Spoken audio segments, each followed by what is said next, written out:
liftoff. Liftoff of mission 41D, the first flight of the orbiter Discovery, and the shuttle has cleared the tower. Over the last quarter century, Space Shuttle Discovery, possibly the most historic vehicle in NASA's shuttle fleet, has been the most flown spacecraft in human history.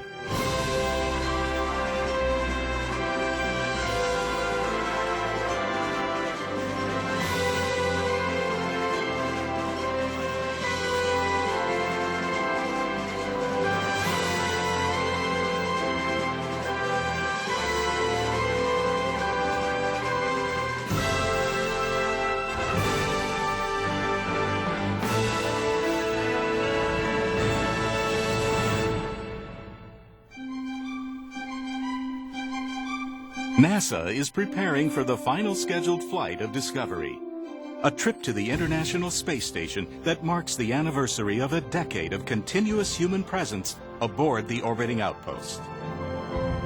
This historic flight will include the delivery of the last room to be attached to the U.S. segment of the complex, as well as the first humanoid robot in space.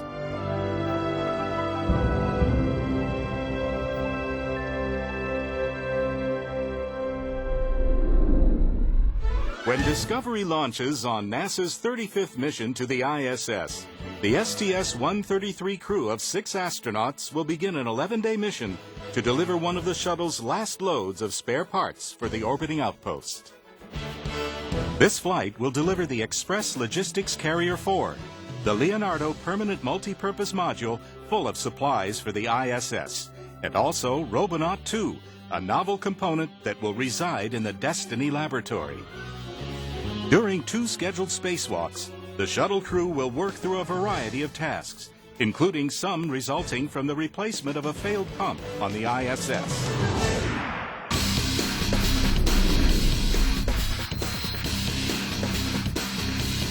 We're all experienced. We've all flown in space before. And 3 of us, Mike, Nicole, and Tim, have done long-duration flights on space station, so they're intimately familiar with space station. Retired Air Force Colonel Steve Lindsay is the commander of Discovery's crew of 6 astronauts.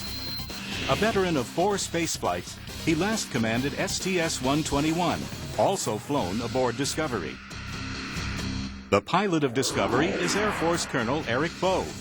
He will be at the controls as Discovery undocks from the station for its farewell lap around the complex.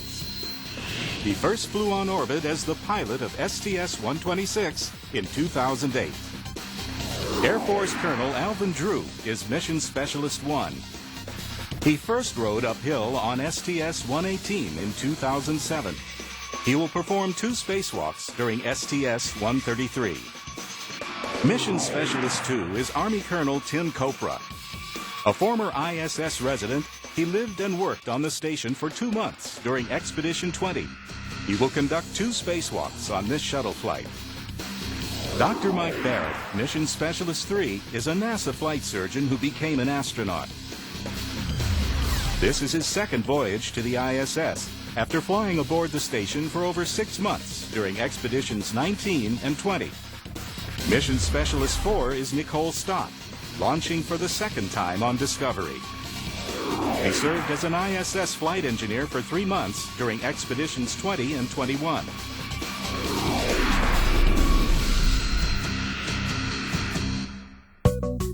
The key objectives for STS-133 are primarily positioning the station for the future years to come, both inside and outside.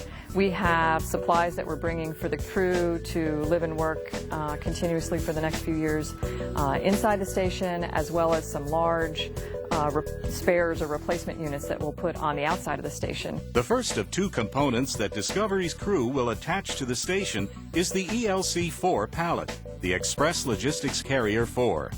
One item stored on the ELC is a spare ammonia radiator. The radiator helps reject heat from all the electrical boxes on the outside of the ISS. Eric and Al will be back on the shuttle working the shuttle robotic arm. And with the station arm, Tim and I are going to pull the ELC out of the payload bay, and then we'll position it so that the shuttle robotic arm can grab it. Then Copra and Stott will reposition the station arm, grapple the ELC again, and attach the pallet to the S3 truss on the station's nadir side. In our payload bay, we have a PMM, which stands for Permanent Multi-Purpose Module. It's essentially an MPLM, which is a pressurized cargo carrier that we've been using on space station for several years to haul logistics up and down. Copra and Barrett will grapple the Leonardo PMM, the last component that will be attached to the station's U.S. segment, and they will install it on the nadir side of Node 1 Unity. Not only will it be full of supplies for the space station, it will also serve in the future as a closet for space station for stowage, which is something that they always need up on space station. Also flying inside the PMM is a virtual ISS crew member named Robonaut 2. R2 is the first dexterous humanoid robot in space and the first U.S.-built robot at the space station.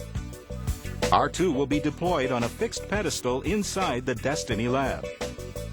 The Robonaut project is designed to ultimately function as the equivalent of a spacewalking astronaut, accomplishing tasks that could be unsafe for a human. Robonaut is very impressive to me. As a medical doctor, I was able to look at it, shake hands with it. One of the first things I noted was that the control actuators in the fingers are very, very alike to the tendons in a human hand.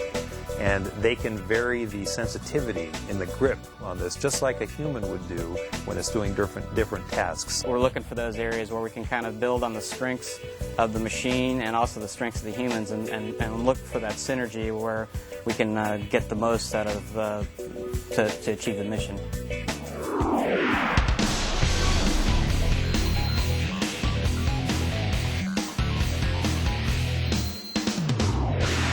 During STS-133, Drew and Copra will open the hatch for 2 scheduled spacewalks. The objective of those spacewalks is really to get lots of tasks completed so that once the shuttle retires, we're in the best possible situation for maintaining the International Space Station. For the spacewalks themselves, we're doing several tasks of outfitting the space station, doing some what we call cats and dogs cleanup work, taking care of some insulation issues, working on some various components that need to be doing.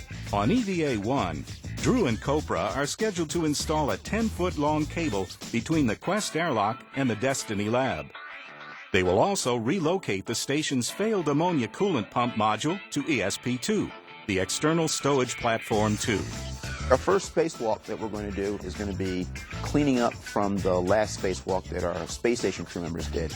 Several months ago, we had an ammonia pump for our cooling system fail on board the space station, and we need to go and replace it. So we will start right off with going out to pick up that failed pump and putting it back in the storage location for the replacement pump.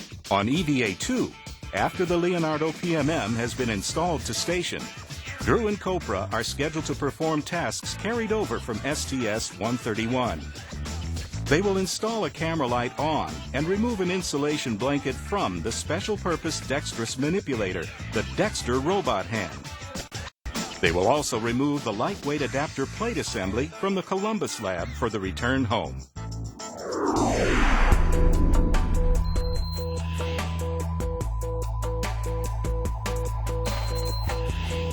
The space business is a team sport.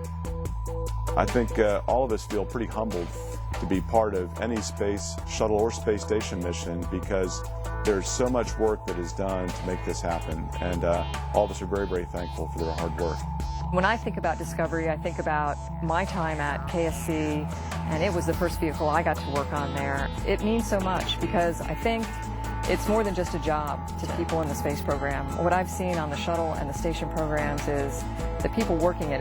It's a heart and soul thing. Everybody is just maintaining an incredibly high, if not higher, standard of professionalism to keep this program running.